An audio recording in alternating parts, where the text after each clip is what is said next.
আসসালামু আলাইকুম। আজকে আমার স্টোরিটি কারো জীবনের সাথে ঘটে যাওয়া একটি সুন্দর এবং বাস্তবিক ঘটনা। আমি স্টোরিটি শুরু করছি।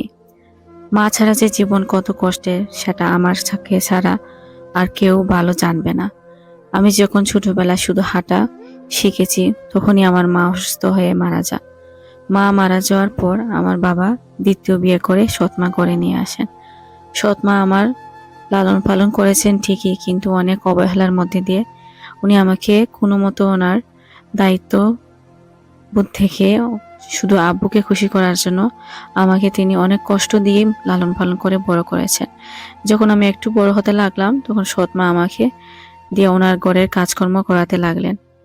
উনি শুধু আমাকে অর্ডার করতেন যে এটা করো এটা করো, কিন্তু আমি তো তখনও ছোট বাচ্চা, কিন্তু সেটা আমার সৎমা বুঝতে চাইতেন না। উনি আমাকে দিয়ে সকল কাজ করাতে চাইতেন। কাজ করতে করতে আমি অনেক অসুস্থ হয়ে যাই, অনেক দুর্বল হয়ে যাই। এমত অবস্থা আমি বেডে পড়ে যাই। ডাক্তার নিয়ে আসা হয়। ডাক্তার আমাকে বলে যে আমি অনেক উইক, আমার শরীরে ভিটামিনের অভাব, আমাকে রেস্ট করতে হবে। তখন আমি অনেক দিন পর্যন্ত কাজ করতে পারি না। সেটা আবার আমার সৎমা ভালো চোখে দেখছেন না যে আমাকে তো হেল্প করছে না, বরং ওর জন্য আমাকে আরো কষ্ট করতে হচ্ছে, কারণ আব্বু বলেছেন আমার খেয়াল রাখার জন্য। তো সেটা উনি আবার ভালো চোখে দেখছেন না। তাই সেজন্য উনি আমার বাবাকে বলেন যে মেয়েটা তো ঠিক হচ্ছে না, তাকে একটা কাজ করো, ওর খালার বাসায় দিয়ে আসো, ওর একটু চেঞ্জের দরকার। যদি জায়গা বদল হয় তাহলে হয়তো ওর শরীরটা ঠিক হয়ে যেতে পারে। তো খালা বলেন আচ্ছা ঠিক আছে, আমি দেখি কি করা যায়, ওর খালার বাসায় দিতে পারি কিনা সেটা আমার আব্বু বললেন।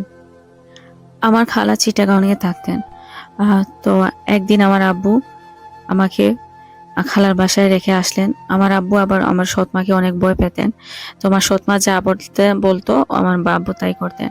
তো আমাকে খালার বাসায় রেখে উনি চলে গেলেন। আমার খালা আমাকে পেয়ে অনেক খুশি। ওনার মনে মনে ছিল যে আমাকে ছোটবেলায় ওনার কাছে নিয়ে আসবেন, কিন্তু আমার আব্বু দেননি। উনি মন থেকে চাইছিলেন যে ওনার বোনের স্মৃতি হিসাবে আমাকে রেখে দেওয়ার জন্য।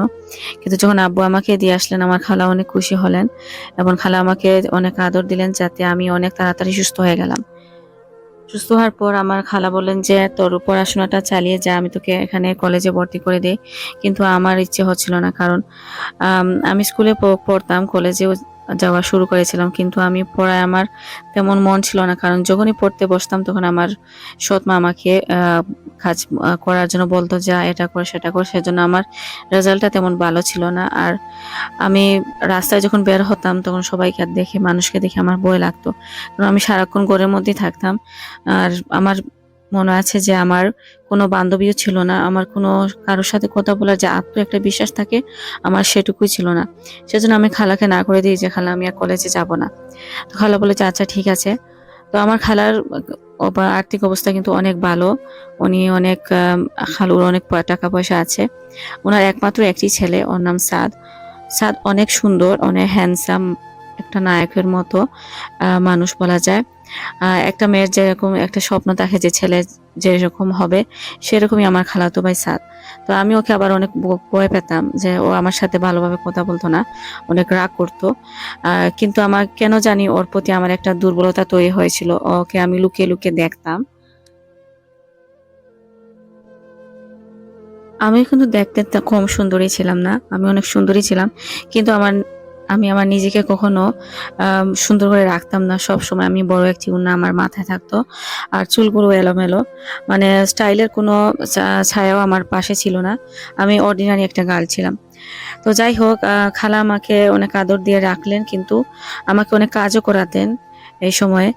কিন্তু ব্যবধান হলো যখন আমি বাবার বাসায় ছিলাম তখন আমার সৎমা কাজ করাতো, কিন্তু অনেক গালাগালিও করতো এবং অনেক কিছু বলতো, কিন্তু আমার খালা তেমন করে না। উনি আমাকে আদর করে দুই একটি ভালো কথা বলে আমি খুশি হয়ে যাই। যদিও ওনার বাসায় কাজের মেয়ে ছিল, বড় বড় কাজগুলো করে দিত, আমি শুধু খালার রান্নার কাজ এবং খালু এবং ছাদের কাজগুলো আমি খালাকে একটু হেল্প করে দিতাম। তো বাসার সবাই আমাকে অনেক আদর করতো, খালু আমাকে অনেক আদর করতো, শুধু ওই সাদ ছাড়া, আমার খালাতো ভাই যে। তো আমার খালাতো ভাই প্রথম যেদিন আমি যাই, আমি ওকে সালাম করলাম যে আসসালামু আলাইকুম ভাইয়া। ও আমাকে কিছু না বলেই উঠে চলে গেল। তার এই ব্যবহারে আমার অনেক খারাপ খারাপ লাগেছিল যে কেন ও এরকম করতেছে। এরপর পরের দিন থেকে আমি 2 মাস হয়ে গেছে ওদের বাসায়, কিন্তু ও আমাকে দেখলেই মানে যাই বলে একটু রাগ করে বলে যেন মনে হয় আমার বস। আমি ওকে অনেক ভয় পেতাম, ওকে দেখলে আমি একটু সরে সরে থাকতাম। কিন্তু আমার খালা যখন আমাকে বলতো যে ওর কিছু একটু করে দাও, আমি বয়ে বয়ে ওকে করে দিতাম, যাতে সব কিছু ঠিক মতো হয়। আর ও আমাকেও তেমন বসের মতো অর্ডার দিত, এরকম এরকম। তো এতটুকুই আমাদের সম্পর্ক ছিল। আমার আর এর থেকে আর ওর সাথে আমার কথা হতো না। প্রায় 2-3 মাস পর আমি দেখলাম যে আস্তে আস্তে সাথে একটু নরম হয়েছে আমার সাথে একটু ভালোভাবে কথা বলে। তখন আমাকে একদিন বলল যে ওকে জুতাটা পলিশ করে দেওয়ার জন্য।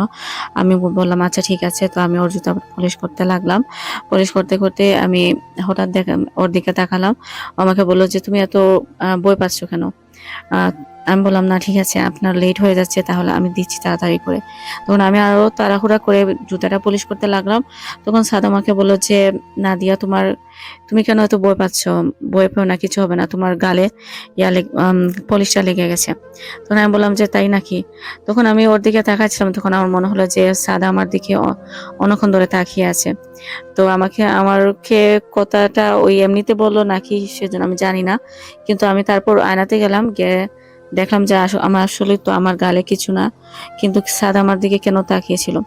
তো আমার ভেতর ভেতর কিন্তু ভালো লাগতো, কিন্তু আমি তারপর বই পেতাম যে আসলে এটা ঠিক না, হয়তো আমি যেভাবে চিন্তা করছি আসলে মনে হয় সেরকম সাদ আমাকেও নিয়ে ভাবছে না। তো যাই হোক, সাদ চলে গেল।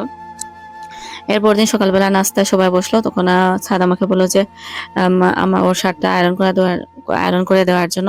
তখন আমি আয়রন করতে লাগলাম, তখন দেখলাম যে নিচে আয়রন বোর্ডটা নেই। তখন আমি খালাকে গিয়ে বললাম যে খালা, আমি আয়রন বোর্ডটা খুঁজে পাচ্ছি না। তখন সাদ বললো যে আচ্ছা নিয়ে আসো, হয়তো আয়রন বোর্ড আমার রুমে।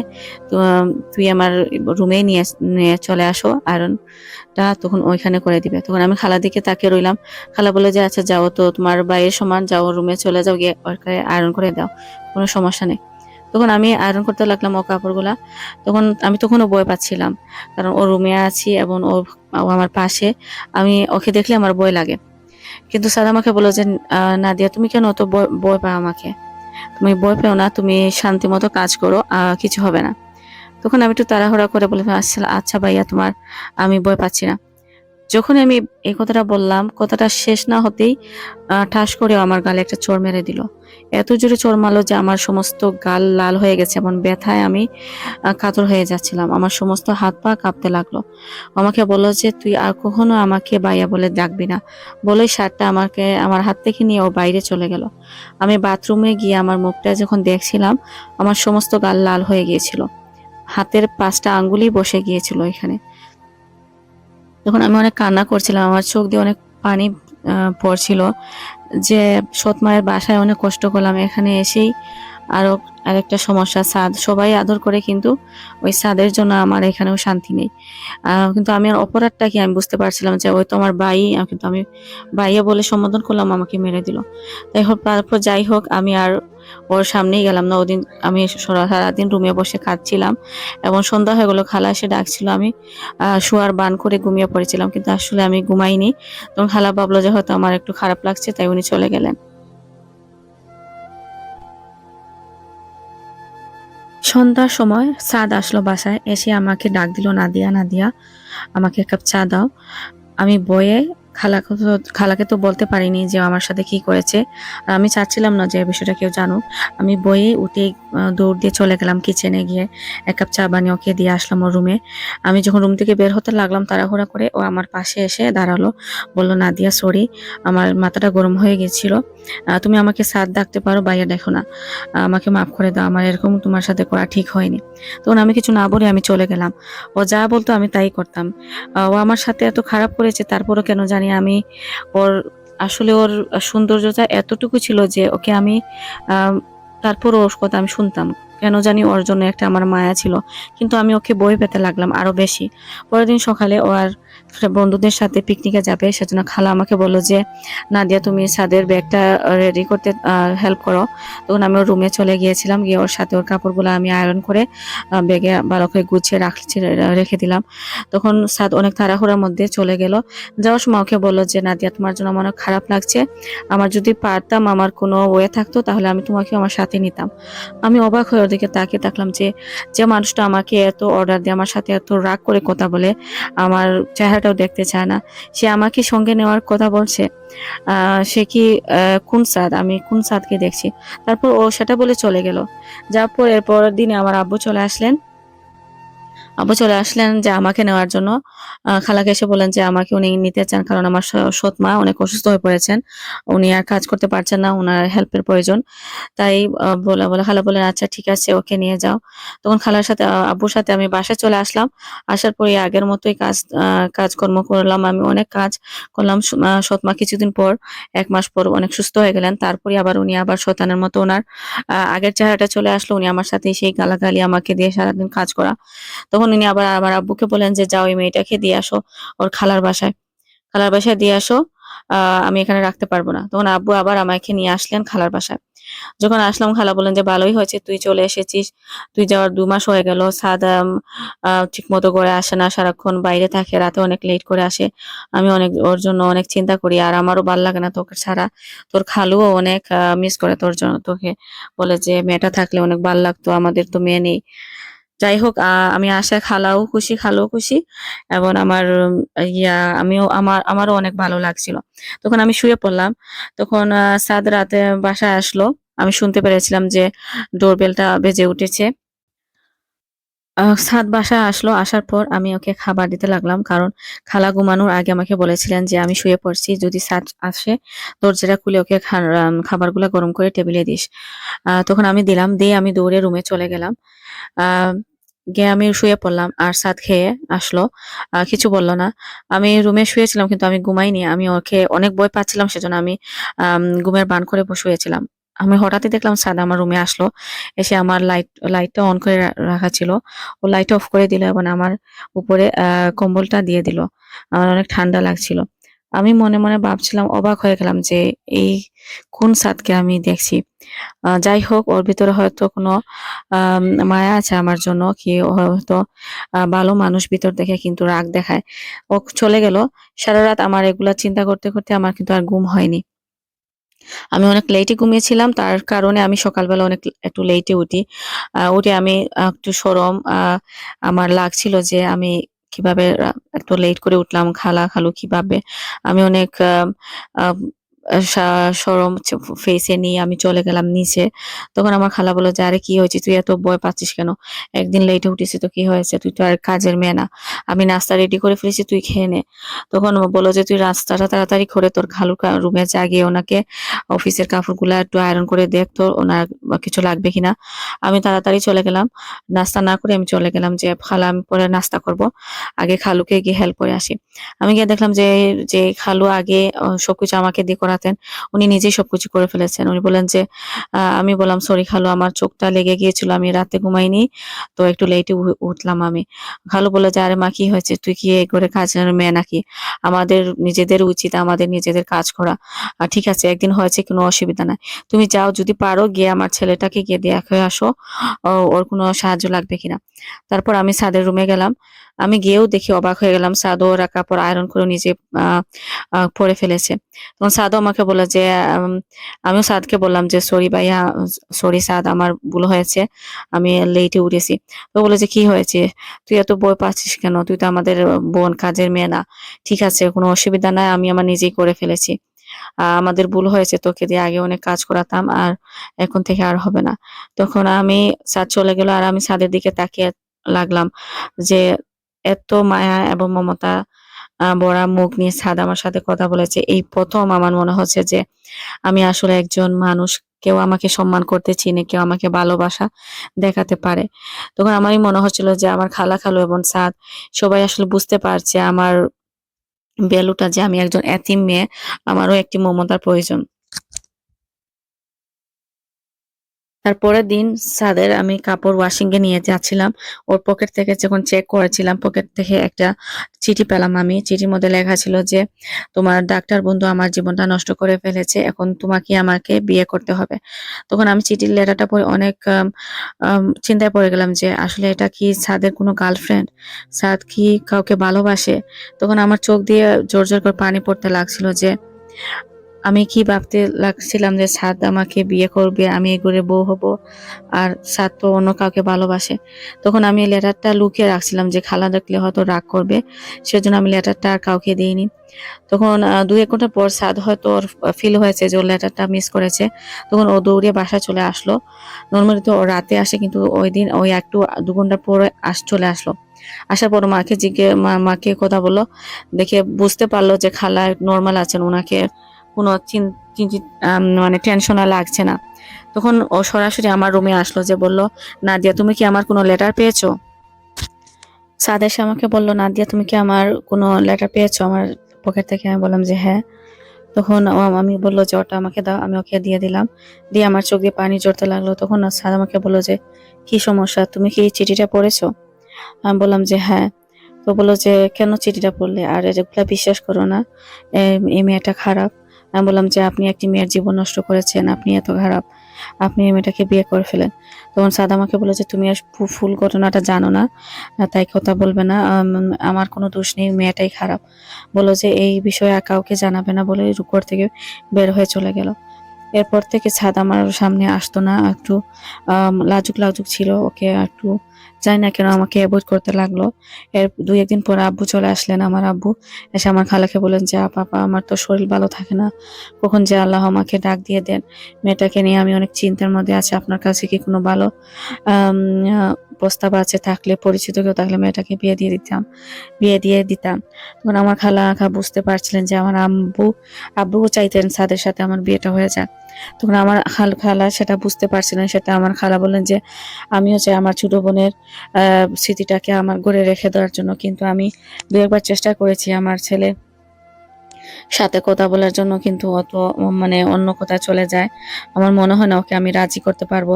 আমাকে কিছু কয়েকদিন সময় দাও, দেখি ওকে আমি রাজি করাতে পারি কিনা। তো এর কিছুদিন পর 2-1 দিন পর আব্বু আবার আসলেন, এসে আমাকে নিয়ে গেলেন, বলেন যে আমাকে আব্বু অসুস্থ হয়ে পড়লেন। তখন বললেন যে সৎমা একা পারছেন না আব্বুকে দেখাশোনা করতে। তখন আমাকে আবার আব্বার বাড়িতে আসতে হলো। আমি আব্বার বাড়িতে আসার পর